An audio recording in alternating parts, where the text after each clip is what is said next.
2011-12चा काळ आठवा.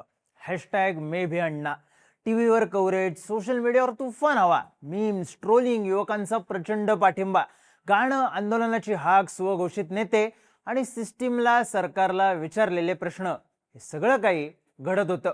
Cut to 2026. Hashtag maybe cockroach, टीव्हीवर कव्हरेज, सोशल मीडियावर तुफान हवा, मीम्स, ट्रोलिंग, युवकांचा प्रचंड पाठिंबा, गाणं, आंदोलनाची हाक, स्वघोषित नेते आणि सिस्टीमला सरकारला विचारलेले प्रश्न, हे सगळं घडतंय.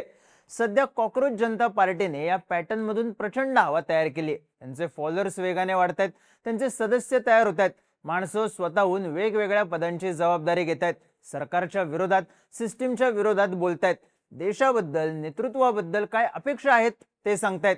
अगदी तसंच जसं 2011-12 मध्ये घडलं होतं. पण 2011-12चं जनलोकपाल आंदोलन हे रस्त्यावर उतरून करण्यात आलं होतं. तेव्हा पोलिसांनी या आंदोलनावर कारवाई सुद्धा केली होती. पण कॉकरोच जनता पार्टी हे काही आंदोलन नाही, कोणी रस्त्यावर सुद्धा उतरलेलं नाही. पण तरीही या सोशल मीडिया मुवमेंटवर कारवाई झाल्याची चर्चा आहे, कारण त्यांचं एक्स अकाउंट सस्पेंड करण्यात आलंय कायदेशीर मागणीला प्रतिसाद म्हणून. या कॉकरोच जनता पार्टीचे संस्थापक अभिजित दिपके यांनी पक्षाचं एक्स अकाउंट भारतात बंद झाल्याचं सांगितलंय. आता हे अकाउंट कदाचित सुरू होईल सुद्धा, पण यामुळे एक प्रश्न विचारला जातोय, फक्त सोशल मीडियावरच असणाऱ्या या कॉकरोच जनता पार्टीवर कारवाई करण्याइतपत त्यांची भीती का आहे? नेमकं काय घडतंय ज्यामुळे कारवाईची वेळ आल्याची चर्चा आहे? पाहूयात या व्हिडिओमधून. नमस्कार, मी चिन्मय आणि तुम्ही पाहताय बोलभिडू. ही कॉकरोच जनता पार्टी आहे काय, हे पुन्हा डीप मध्ये सांगत बसत नाही, कारण तुम्ही बोलभिडूवर त्या संदर्भातला व्हिडिओ पाहिला असेल. थोडक्यात आयडिया द्यायची तर सरन्यायाधीश सूर्यकांत यांनी 15 मेला एका सुनावणीमध्ये बोलताना देशातले काही बेरोजगार तरुण हे कॉकरोच म्हणजे झुरळासारखे आहेत असं वक्तव्य केलं. त्यानंतर सोशल मीडियावर कॉकरोच जनता पार्टी नावाने एक अकाउंट तयार करण्यात आलं. हा अशा लोकांचा राजकीय पक्ष आहे ज्या लोकांचा या सिस्टीमला विसर पडला आहे अशी घोषणाही करण्यात आली. 16 मेला हा पक्ष स्थापन झाला असं सांगण्यात आलं आणि त्यानंतर पक्षाचे फॉलोअर्स, सदस्य वाढत गेले. अगदी सकाळी 12 मिलियन फॉलोअर्स असणाऱ्या अकाउंटला दुपारपर्यंत 13 मिलियन पेक्षा जास्त फॉलोअर्स झाले, ज्याची तुलना भाजपच्या अकाउंटच्या फॉलोअर्सशी सुद्धा झाली. थोडक्यात काय तर या कॉकरोच जनता पार्टीची चर्चा जोरात होती, जोरात आहे. जोडल्या जाणाऱ्या लोकांचा आकडा मोठा होता, मोठा आहे. पण हे सगळं घडत कुठे होतं तर सोशल मीडियावर. अगदी काही तरुणांनी आपण अमुक भागात कॉकरोच पार्टीचे जिल्हाध्यक्ष म्हणून काम पाहत आहोत असं सांगितलं. अर्थात सोशल मीडियावर महुआ मोहितराय यांच्यासह काही नेत्यांनी आपण हा पक्ष जॉईन केल्याचं सांगितलं. अर्थात सोशल मीडियावर या पक्षाची भूमिका मांडली जात होती. झुरळ हे चिन्ह जाहीर करण्यात आलं. सगळं काही सोशल मीडियावर. पण या पक्षाचं एक्स अकाउंट बंद करण्यात आलं आणि सोशल मीडियावरून चालणाऱ्या पक्षाचा आवाजच बंद करण्यात आला अशी चर्चा सुरू झाली. पण जर हे सगळं फक्त सोशल मीडियावरच आहे तर याची भीती का, हेच टप्प्याटप्प्यातून समजून घेऊ. आपण व्हिडिओच्या सुरुवातीला बोललो अण्णा हजारेंच्या भ्रष्टाचार विरोधी आंदोलनाबद्दल. 2011-12 मध्ये अण्णा हजारे आणि त्यांच्या सहकाऱ्यांनी देशभरात ठिकठिकाणी आंदोलनाची हाक दिली. भ्रष्टाचाराविरोधात भारतातल्या जनतेनं केलेला एल्गार ही त्या आंदोलनाची लाईन होती. पण देशभरात हे आंदोलन उभं करण्यात महत्वाचा रोल होता सोशल मीडियाचा, कारण सोशल मीडियावर हॅशटॅग इंडिया अगेन्स्ट करप्शन बराच ट्रेंड झाला.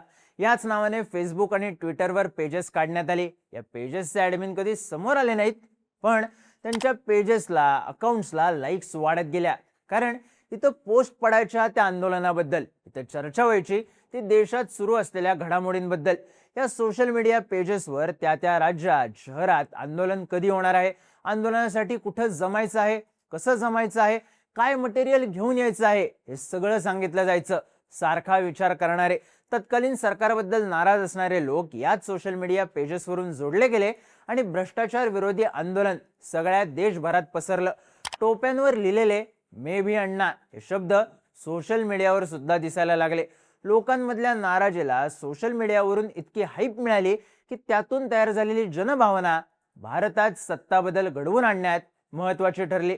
लोक रस्त्यावर उतरली, गल्ली ते दिल्ली आंदोलनं झाली.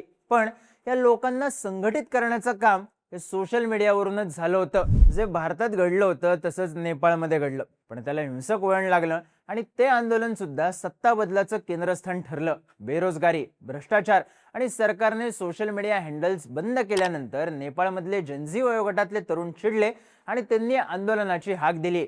पण त्यांचं हे आंदोलन दाबण्यासाठी, त्यांचा असंतोष मिटवण्यासाठी नेपाळ सरकारने आणखी काही सोशल मीडिया प्लॅटफॉर्म्सवर बंदी घातली आणि हा डाव सरकारवरच उलटला. कारण यानंतर हे आंदोलन प्रचंड पेटलं. जेनझींनी व्हीपीएन वापरून सोशल मीडिया अकाउंट्स वापरले. सोशल मीडिया अकाउंट्सवर त्यांनी सरकार विरुद्ध आंदोलन पुकारण्याची हाक दिली. तरुण रस्त्यावर उतरले. त्यांनी सरकारचा कंट्रोल नसणारे ॲप्स लोकप्रिय केले. त्यावरून आंदोलनाची रणनीती ठरायची, आंदोलनाचं ठिकाण ठरायचं आणि पोरं रस्त्यावर दंगा करायची. या आंदोलनामध्ये धग होती. सोशल मीडियावरून उफाळलेलं हे आंदोलन इतकं तापलं की नेपाळमध्ये ठिकठिकाणी हिंसा झाली. सरकारी कार्यालय आणि सरकारी अधिकारी यांना टार्गेट करण्यात आलं. सोशल मीडियावरून सुरू झालेलं आंदोलन इतकं शिगेला गेलं की सरकार बदलण्याची हाक देण्यात आली आणि नेपाळमध्ये सरकार बदललं सुद्धा.